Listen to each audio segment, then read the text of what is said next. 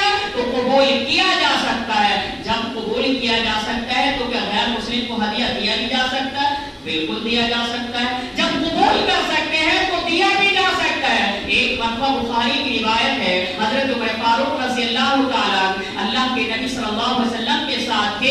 ایک جو ہے مارکیٹ میں لباس جو ریشمی لباس تھا بہت ہی عمدہ تھا, بہت ہی اچھا تھا اور حضرت عمر فاروق کو پسند آ گیا. اللہ کے نبی سے کہنے لگے کہ اللہ کے نبی آپ جو ہے اس لباس کو لے لیجئے نا, اس لیے کہ آپ جمعے کے دن اس کو پہنا کرنا, بہت عمدہ لباس ہے اللہ کے نبی, اور آپ کے پاس جو ہے وفود آتے رہتے ہیں, ان کے استقبال کے لیے بھی اللہ کے نبی آپ اس کو پہن لیجئے. اللہ کے نبی صلی اللہ علیہ وسلم نے جواب دیا ھذا لباس من لا خلق له فی الآخرہ. اے عمر, آخرت کے طلبگاروں کو یہ لباس جو ہے زیب نہیں دیتا ہے, اس لیے کہ وہ ریشمی لباس تھا, اگرچہ وہ عمدہ تھا, لیکن جیسے ہی اللہ کے نبی مارکیٹ سے آئے کوئی صحابی اسے خرید کر لائے اور لانے کے بعد اللہ کے نبی کو ہدیہ کر دیا. جب اللہ کے نبی کو ہدیے میں آ گیا تو اللہ کے نبی نے وہ لباس لیا, اب عمر فاروق کو ٹرانسفر کر دیا. عمر فاروق نے کہا اللہ کے نبی آپ کو کہہ رہے تھے آخرت کے طلبگاروں کو یہ لباس زیب نہیں دیتا, تو اللہ کے نبی آپ نے میرے پاس کیوں بھیجا ہدیے میں؟ اللہ کے نبی نے عمر میں نے اس لیے نہیں بھیجا کہ تم استعمال کرو, یا تو اسے بیچ کر تو پیسے کما لو, یا پھر جو ہے آپ کا کوئی غیر مسلم رشتہ دار بھائی وغیرہ ہو آپ اس کو ہدیہ کر دو. تو حضرت عمر فاروق نے وہ لباس کس کو ہدیہ کیا تھا؟ انہی کا جو ہے کوئی رشتہ دار غیر مسلم بھائی مکہ کے اندر رہتا تھا. حضرت عمر فاروق نے وہ لباس جو ہے اپنے غیر مسلم بھائی کو جو ہے ہدیہ کر دیا, پہنچا دیا. تو پتہ یہ چلا غیر مسلم کا ہدیہ لیا بھی جا سکتا ہے اور غیر مسلم کو ہدیہ دیا بھی جا سکتا ہے. ایک مسئلہ اور بتا کر بات کو ختم کریں گے جو کہ اس سے زیادہ جو ہے وہ اہمیت کا حامل ہے. وہ کیا؟ جہاں پر ہدیہ جو ہے رشوت بن جائے وہاں جائز نہیں. جہاں پر ہدیہ رشوت بن جائے وہاں پر ہدیہ جائز نہیں. مثلا کوئی کسی اسکول کا جو ہے پرنسپل وغیرہ ہے, کوئی صدر ہے, یا کوئی کسی مدرسے کا جو ہے پرنسپل وغیرہ ہے, صدر ہے, اب اس کو کوئی اسٹوڈنٹ ہدیہ دے, اب اس کے لیے جائز نہیں ہے. یعنی کوئی اس کا شاگرد اپنے استاد کو ہدیہ کرے تو جو منصب پر ہے اس کے لیے جائز نہیں ہے. کیوں؟ اس لیے کہ اگر آج وہ اپنے اس شاگرد کا ہدیہ لے لے گا, کل جب وہ چھٹی لینے کے لیے آئے گا تو وہ اس کو نہ نہیں کر سکے گا اور اس کو چھٹی دے دے گا. اور دوسرا شاگرد جس نے اسے ہدیہ نہیں دیا وہ جب اس کے پاس آئے گا تو اسے فوراً پڑھنے سے منع کر دے گا, نہیں چھٹی نہیں, کلاس میں ڈال. یہاں پر یہ ہدیہ رشوت بن جاتا ہے. شریعت کہتی ہے جہاں پر ہدیہ رشوت بن جائے وہاں پر ہدیہ قبول نہیں کیا جائے گا. اللہ کے نبی صلی اللہ علیہ وسلم نے اپنے وقت میں ابن لطبیہ نام اس کا آتا ہے کہ زکات وصول کرنے کے لیے اس کو بھیجا باہر. زکات وصول کرنے والے کے لیے شریعت کا یہ قانون ہے, یہ قاعدہ ہے کہ وہ کسی کا بھی ہدیہ قبول نہیں کرے گا. جو زکات وصول کر کے آئے گا لائے گا اس کے لیے یہ قانون ہے شریعت کا, وہ کسی کا بھی ہدیہ قبول ہی نہیں کرے گا. کیوں؟ اس لیے کہ اگر یہ قبول کر لے گا تو اس کے کیلکولیشن میں جو ہے کوئی خامی یعنی کوئی کمی واقع نہ کرے.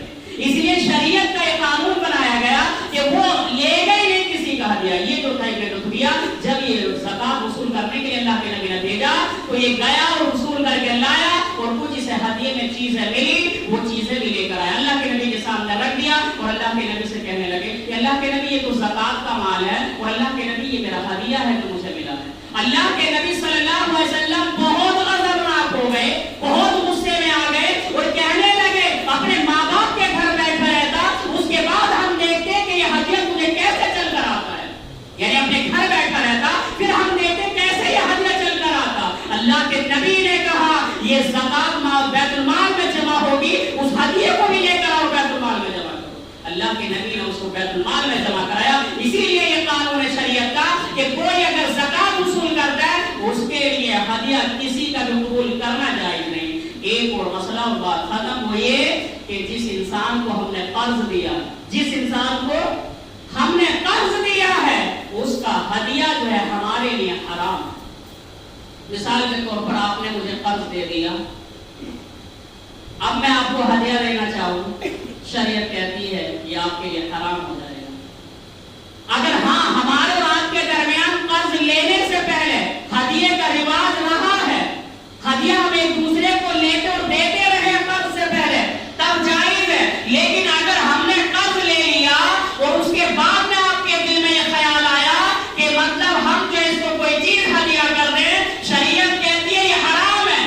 ربا جس کو کہا جاتا ہے، مال پر جو بڑھ کر پیسہ ملتا ہے اسی کو ربا کہا جاتا ہے، اسی کو سود کہا جاتا ہے۔ اور جب ہم نے قرض دیا، اب قرض کے بعد آپ جو ہمیں کوئی ہدیہ کر رہے ہیں، اس کا مطلب یہ ہوا اس سے پہلے آپ کا کوئی خیال نہیں، قرض کے بعد خیال آیا ہدیہ دینے کا، وہ جو رقم تھی اس پر ملنے والا یہ ہدیہ، یہی سود کہلاتا ہے اور یہ جائز نہیں۔ اسی لیے سلف صالحین کے تعلق سے آتا ہے صحابہ کے کہ وہ جس کو قرض دے دیا کرتے تھے اس کے گھر جو ہے نا مکان، اس کی چھاؤں میں بھی کھڑے نہیں ہوا کرتے تھے، اس کی چھاؤں میں بھی کھڑے نہیں ہوا کرتے تھے، اس لیے کہ ہم نے اس کو قرض دے رکھا ہے۔